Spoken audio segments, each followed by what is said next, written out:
नमस्कार, SRS tutorials में आप सभी का स्वागत है। इस वीडियो को देखने के बाद यदि आपके मन में कोई भी डाउट रह जाता है तो आप कमेंट बॉक्स में हमको बता सकते हैं। यदि आप लोगों को चाहते हैं कि ये ज्ञान और लोग तक पहुंचाया जाए तो प्लीज़ मेरे वीडियो को शेयर ज़रूर करना। तो आज हम लोग कक्षा 10 की हिंदी स्पर्श चैप्टर 1 कबीर के दोहे के विषय में पढ़ेंगे, जिन्होंने कबीरदास जी ने बहुत अच्छे ढंग से इसको लिखा है। यदि कोई भी व्यक्ति अपने जीवन में इसको एक बार उतार लेता है तो वास्तव में वो एक अच्छा पर्सन बन जाता है। तो आज इन कबीर के दोहे के माध्यम से हम आप लोगों को बताएंगे, कबीर के दोहे को पढ़ेंगे। चलिए एक अच्छे लय में मैं इसको गा करके सुनाता हूँ और आप लोग भी गाइएगा, उसके बाद मैं इसका अर्थ आप लोगों को समझाऊंगा। पोथी पढ़ी पढ़ी जग मुआ, पंडित भया न कोय, ढाई अक्षर प्रेम का, पढ़े सो पंडित होय कबीरा, पढ़े सो पंडित होय। देख लेते हैं इसका। कबीर जी कहते हैं, उच्च ज्ञान पा लेने से कोई व्यक्ति विद्वान नहीं बन जाता। अक्षर और शब्दों का ज्ञान होने के पश्चात भी अगर उसके अर्थ के मूल कोई न समझ सके, ज्ञान की करुणा न जान सके तो वह अज्ञानी है। परंतु जिस किसी ने भी प्रेम के ढाई अक्षर को सही रूप से समझ लिया हो, वही सच्चा और सही विद्वान है। कितना अच्छा देखिए दोहे में अपनी पंक्ति में कबीरदास जी ने लिखा है। कबीर जी की अब दूसरी लाइन देख लेते हैं हम लोग। कबीर जी दूसरी लाइन में क्या कहना चाहते हैं, चलिए देखते हैं। गा करके मैं बताता हूँ और आप लोग भी गाइएगा।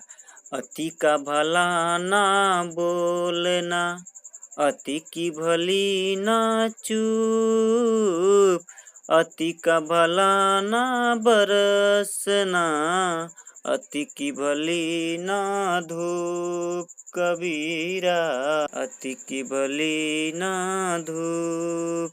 तो देखिए कबीरदास जी क्या कहते हैं, अर्थ के माध्यम से हम लोग जानते हैं।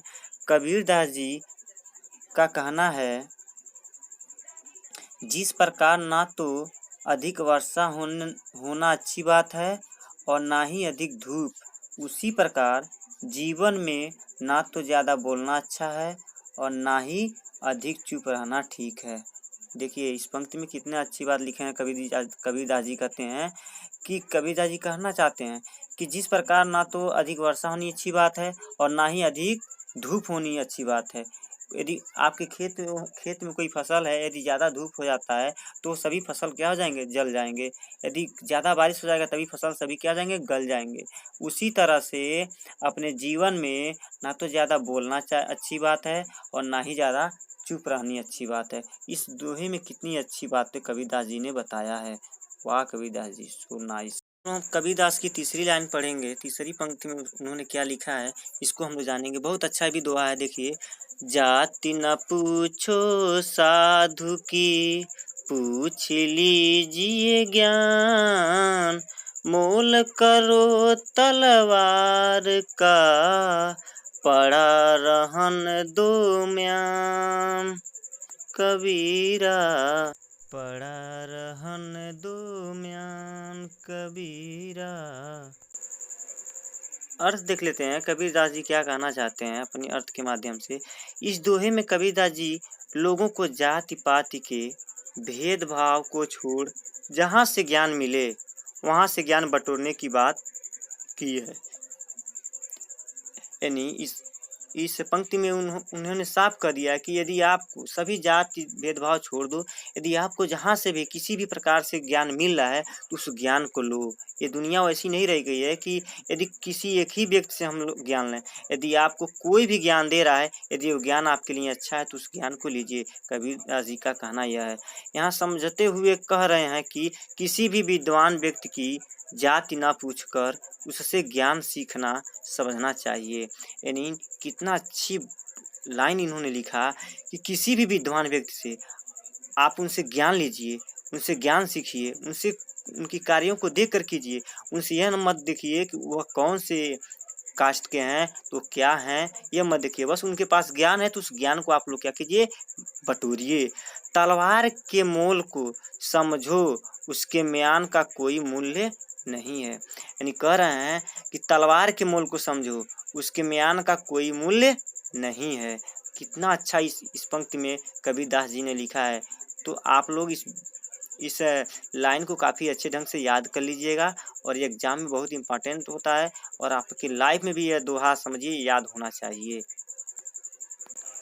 अब लास्ट एक और देख लेते हैं हम लोग, चौथा दोहा कबीरदास जी का। चलिए एक बार मैं गाकर सुनाता हूँ और आप लोग भी गाइएगा। बड़ा हुआ तो क्या हुआ, जैसे पेड़ खजूर, पंक्ति को छाया नहीं, फल लगे अति दूर। कबीरा फल लगे अति दूर। अब हम लोग इसको अर्थ को जानेंगे। कबीरदास जी इस दोहे में खजूर के पेड़ को मनुष्य का उदाहरण देते हुए कहा है, ठीक है। यानी कबीरदास जी ने इस खजूर के पेड़ को मनुष्य का उदाहरण दिए हैं। यूं ही बड़ा खुद या ऊंचा को जाने से कोई मनुष्य बड़ा नहीं हो जाता है। यानी यही बड़ा कद या बड़ा या कोई व्यक्ति ज़्यादा कद वाला हो या ऊंचा हो, उसका कोई मतलब नहीं होता है, ठीक है। अच्छा कर्म करने वाला व्यक्ति हमेशा बड़ा होता है, ठीक है। यानी जो इस दुनिया में अच्छा कर्म करेगा वही व्यक्ति सबसे बड़ा है और सबसे ऊंचा है। क्योंकि बड़ा और ऊंचा तो खजूर का पेड़ भी होता है, परंतु उसकी छाया रास्ते में जो जा रहे लोगों को कुछ समय के लिए आराम नहीं दे सकती और फल इतनी ऊंचाई तक लगते हैं कि उन्हें तोड़ना भी बहुत मुश्किल होता है, ठीक है। देखिए इस दोहे में कबीरदास ने साफ कर दिया है कि कोई भी व्यक्ति हो तो उस व्यक्ति को बड़ा नहीं समझना चाहिए। उसकी कर्म अच्छी है तो वह व्यक्ति बड़ा है, यदि उसके कर्म अच्छे हैं तो व्यक्ति सबसे ऊंचा है, नहीं तो उसके कर्म अच्छे नहीं हैं तो एक खजूर के पेड़ के समान है। क्योंकि खजूर का पेड़ आप लोग देखते होंगे इतना बड़ा होता है लेकिन वो किसी भी व्यक्ति को छाया नहीं दे सकता है और उसमें फल जो लगते हैं इतने ऊपर लगते हैं कि कोई भूखा व्यक्ति भी उस फल को तोड़ नहीं सकता है। तो आज के वीडियो में इतना ही और फिर मिलेंगे हम लोग एक नए वीडियो के साथ। तब तक के लिए धन्यवाद। यदि मेरी वीडियो अच्छा लगा हो तो प्लीज़ शेयर ज़रूर करें। जो मेरे चैनल को सब्सक्राइब नहीं किए हो प्लीज़ मेरे चैनल को सब्सक्राइब कर लें।